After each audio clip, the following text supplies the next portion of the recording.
So hey guys, welcome back to study official YouTube channel. আজকে আমরা পলিটির উপর থেকে সেকেন্ড ক্লাস করব, যেটা হচ্ছে আমাদের ভারতের সংবিধান রচনা, ঐতিহাসিক প্রেক্ষাপট ও গণপরিষদ থেকে আমরা এমসিকিউ প্র্যাকটিস করছিলাম। তো চ্যাপ্টার ওয়াইজ আমাদের কোশ্চেন চলছে, এবং তোমরা যদি ভিডিওটা যদি ভালো লাগে তো অবশ্যই লাইক করবা, কমেন্ট করো এবং বন্ধুদের মধ্যে শেয়ার করে দাও। আর আর যদি চ্যানেলে নতুন হয়ে থাকো তাহলে অবশ্যই সাবস্ক্রাইব করে যাও, কারণ তোমাদের সাপোর্টটা খুবই দরকার। আর কেমন লাগছে অবশ্যই কমেন্টে জানাও, যে কোন কোশ্চেনে অসুবিধা হলে বা কোশ্চেন দেখতে বা বুঝতে অসুবিধা হলে অবশ্যই কমেন্টে জানাবে। তো ভিডিওটা দেখার অনুরোধ রইল তোমাদেরকে। তো চলো শুরু করি আজকের ক্লাস। তো কোশ্চেন নাম্বার 9, গণপরিষদের দাবি প্রথম উত্থাপিত হয়েছিল কত সালে? 1943 সালে, 1923, 1944, 1938 খ্রিস্টাব্দে। সঠিক উত্তরটি কোনটা হবে তোমরা বলো? গণপরিষদের দাবি প্রথম উত্থাপিত হয়েছিল 1943, 1923, 1944, 1938। সঠিক উত্তর হয়ে যাবে 1923 সালে।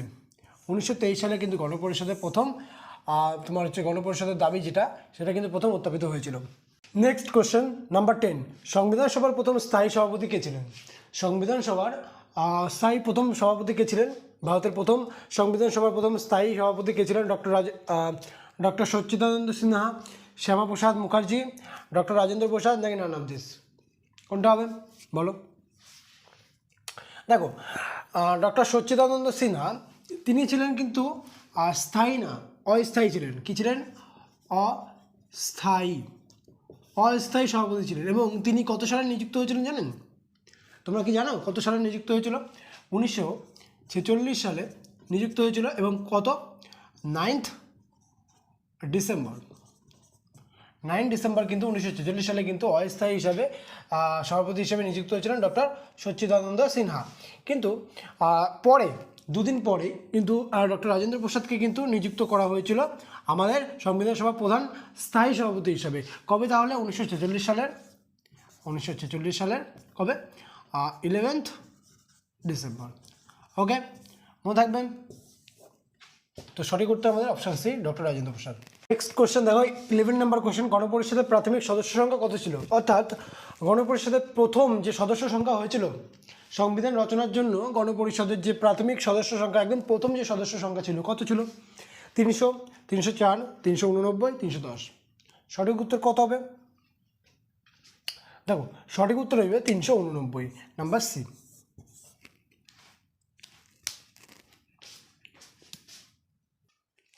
দেখো 12 নম্বর কোশ্চেন, নাম্বার 12, কোনটির অধীনে গণপরিষদ গঠিত হয়েছিল?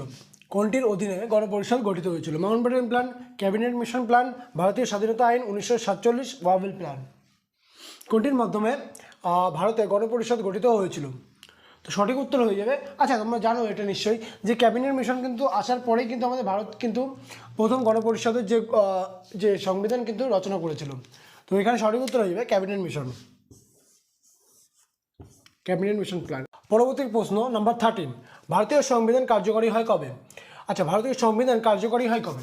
আচ্ছা, এর আগে বলো আমাকে, যে সংবিধান উত্থাপিত হয় কবে? গণপরিষদে সংবিধান কবে উত্থাপিত হয়েছিল বলো তো, বলো।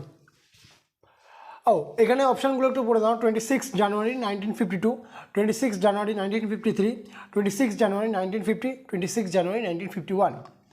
তো এখানে সঠিক উত্তর কোনটি হবে? আচ্ছা, যদি কোশ্চেনটা আসতো যে ভারতীয়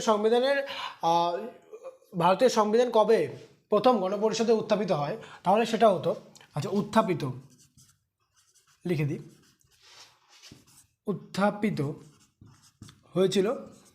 উত্থাপিত হয় কবে বলো তো? 1949 সালে 26শে নভেম্বর। ওকে, তো এটা মনে রাখবা, উত্থাপিত হয়েছিল কিন্তু 1949 সালে 26শে নভেম্বর, এবং কার্যকরী হয়েছিল তাহলে নিশ্চয়ই তার পরের বছর 26শে জানুয়ারি 1950 সালে কিন্তু কার্যকর হয়েছিল। নাম্বার 14, গণপরিষদের দেশীয় রাজ্যগুলির প্রতিনিধিদের সংখ্যা কত ছিল? গণপরিষদের দেশীয় রাজ্যগুলির প্রতিনিধির সংখ্যা কত ছিল? 73, 78, 93, 80। কোনটি হবে? সঠিক উত্তর হয়ে যাবে 93।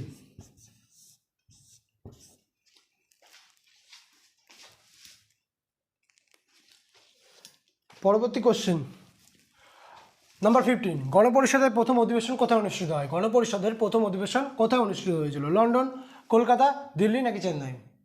কোথায় হয়েছিল? হয়েছিল দিল্লিতে। দিল্লির কোথায়? দিল্লির কনস্টিটিউশন হলে। কি নাম? কনস্টিটিউশন হলে।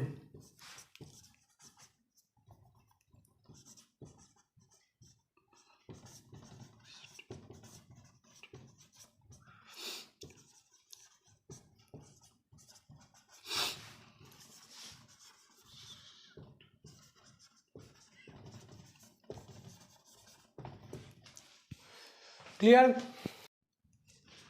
নাম্বার 16, প্রভিন্সিয়াল কনস্টিটিউশন কমিটির সভাপতি কে ছিলেন? প্রভিন্সিয়াল কনস্টিটিউশন কমিটির সভাপতি কে ছিলেন?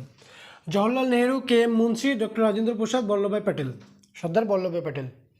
তো সঠিক উত্তর কোনটি হবে? প্রভিন্সিয়াল কনস্টিটিউশনের সভাপতি কে ছিল? Jawaharlal Nehru, K M Munshi, doctor Rajendra Prasad, Sardar Vallabhbhai Patel. সঠিক উত্তর হয়ে যাবে সর্দার বল্লভভাই প্যাটেল। আচ্ছা, সর্দার বল্লভভাই প্যাটেলকে কি বলা হয় বলো তো? তাকে কিন্তু লৌহ মানবও বলা হয়। লৌহ মানব বা আয়রন ম্যান। ওকে। নাম্বার 17, ভারতীয় গণপরিষদের সাংবিধানিক পরামর্শদাতা হিসেবে পরিচিত কে? আহ্লাদি Krishnaswami Iyer, doctor B R Ambedkar, B N রাও, কে এম মুন্সি। সঠিক উত্তর কোনটি হবে? ভারতীয় গণপরিষদের সাংবিধানিক পরামর্শদাতা হিসেবে কে পরিচিত ছিল? আহ্লাদি Krishnaswami Iyer, doctor B R Ambedkar, B N রাও, কে এম মুন্সি। দেখো, আচ্ছা, পরামর্শদাতা, সাংবিধানিক পরামর্শদাতা কিন্তু মানে হচ্ছে কনস্টিটিউশনাল অ্যাডভাইজার। কনস্টিটিউশনাল অ্যাডভাইজার কাকে বলা হচ্ছে? এখানে সঠিক উত্তর হয়ে যায় B N Rao. B N রাওকে কিন্তু বলা হয়। আচ্ছা, ডক্টর বি আর আম্বেদকর কী করেছিলেন? Sorry for that. Doctor B R Ambedkar কিন্তু সংখ্যালঘু, মনে রাখবে, সংখ্যালঘু সম্প্রদায়ের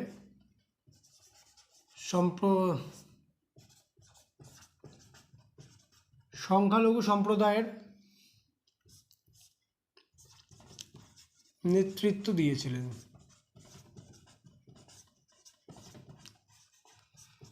তাহলে সংখ্যালঘু সম্প্রদায়ের নেতৃত্ব দিয়েছিলেন কিন্তু ডক্টর বি আর আম্বেদকর।